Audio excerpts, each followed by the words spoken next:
30सा APS आरो UPSC नि जानाखि कैंडिडेट जोंनि काउन्सिलनिफ्राय हरनाय बेखौ BTC सरकारनि सोलोंथाइ बिफाना बेखौ जोंखौ मदद होबाय थादों देग्लायबो होगोन होनना बुंदों देग्लाय बिथांमोना गुवाहाटीयाव नीटनि JEE नि IIM नि कोचिं बिथांमोना लागोन होनदों 15सा आरो दिल्लीयाव UPSC आरो APSC नि 15सा कैंडिडेट बिथां मानव गेदेर रबिराम नार्जारी सोलोंथाइनि EM मानव गेदेर BTC नि चिफ हाग्रामा महिलारि बिथांमोना बे समाव जों साबायखर होदों बे हाबाफारिखौ जोङो बड'फा उपेन्द्रनाथ ब्रह्म सोलोंथाइ बिथांखिनि जोंनि काउन्सिलनि गेजेरजों होदों बेवहाय जों मख'नांगोन आगोलनि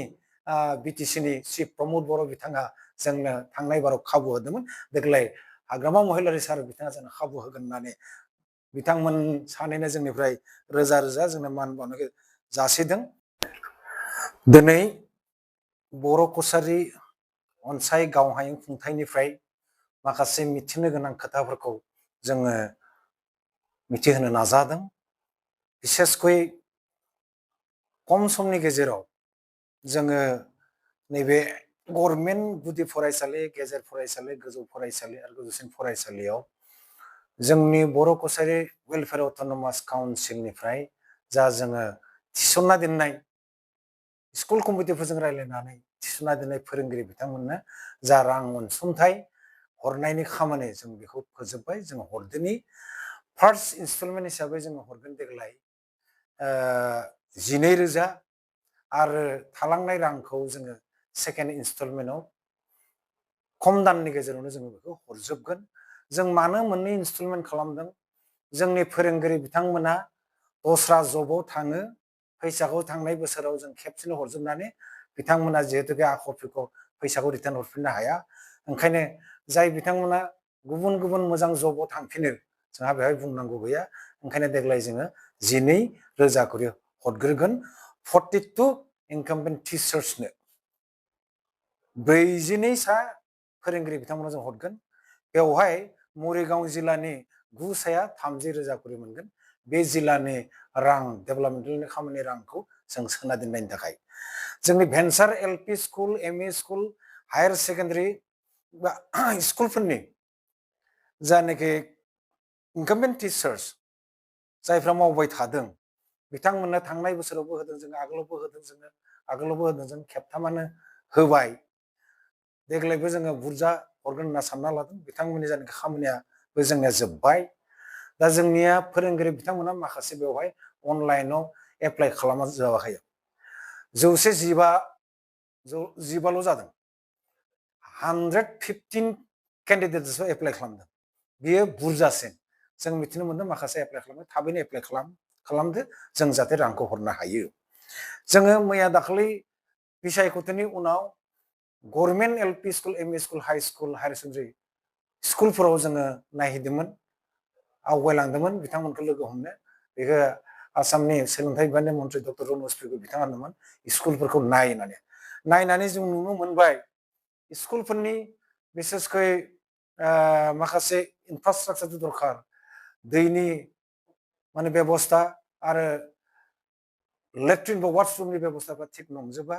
आरो माखासे क्लासरुमा थिग नङा आरो बयनिख्रुइबो मोनसेखौ जोङो मिथिनो हादों खम समनि गेजेरावनो गोबां गुदि फरायसालिनि फोरोंगिरि बिथांमोना रिटायारमेन्ट जाना थांगासिनो दं रिटायार जाना थांगासिनो दं जेबो सासेल'खा रिटायार जाबा मा जागोन बेफोर जेंनाखौ जोङो मोगा मोगि जाबोदों बेखौ जों सरकारजों बोरैहाय टेकआप खालामनो हायो जों रायलायबाय थादों बेनिफ्राय जोङो आंगनबादि सेन्टाराव असमिया बिजाब सोलिबाय थायो जों सरकारखौ होनदों जे थाबैनो बेखौ बर'नि साफायनांगौ टिचार लार्निं मेटेरियल्स आरो आंगनबादि सेन्टारनि जायनाखि लेखाफोर मैया जोङो सोलोंथाइ बिफाननि मन्थ्रिखौ लोगो मोनदों दाखालिबो लोगो मोनदों बिथाङा जोंखौ सुबुरुन्थन होदों जे बेखौ माने ससियेल वेलफेयार डिपार्टमेन्टआ जोंनि आब' अजन्ता नियग बायद'आ बेखौ नायो ओंखायनो नोंथांमोना अजन्ता बायद'जों रायलायदो होनना बुंदों गावनो बिथाङा बेखिनिखौ थिग खालामना होदों गावबो जोंनि जानानै अभार टेलिफनाव बुंदों जों लोगो मोननो मैया नियग बायद'खौ बिथाङा जोंखौ डिटेल्स लिरनो होदों अबे आंगनबादियाव मा जागासिनो दङ बेसेबांखिनि जोंनिया गथ' गथायफ्रा फैयो बेफोरनि बिल्डिं इनफ्रास्ट्राक्चारा माबायदि बेखौ लिरनानै होनो दोनदों जों बेखौ पेपार वर्क्स खालामबाय थादों बेफोरनि लोगोसे फैगौ 18 जुलाइ खालि खौसेथि बर' सुबुं आफादनि जायनाखि फाउन्डेसन डे बेवहाय जोंनि काउन्सिला प्रत्येक बोसोर बिथांमोना जाखिनि लिस्ट होनाय मालाबा 47 मालाबा 45 देग्लाय 30 स्टुडेन्ट मेरिटरि स्टुडेन्ट क्लास 10 नि बर' बिजोंजों पास जानाय 10 सा जों होगोन आरो एसामिस बा एनि मिडियाम्स बेवहाय 10 सा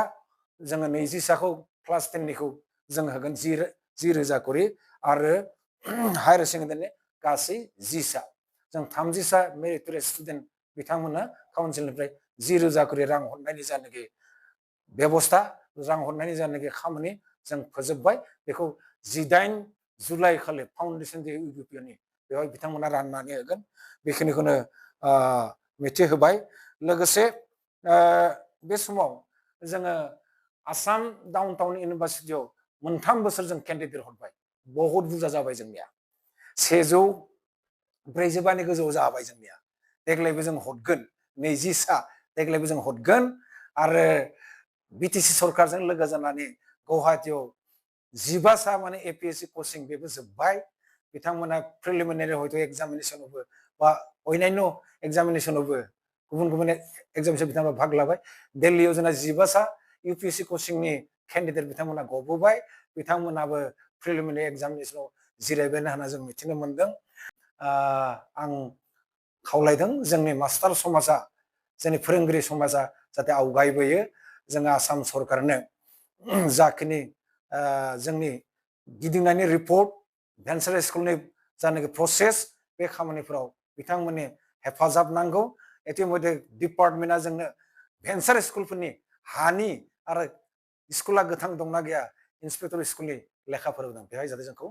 फोरोंगिरि समाजा सहाय खालामो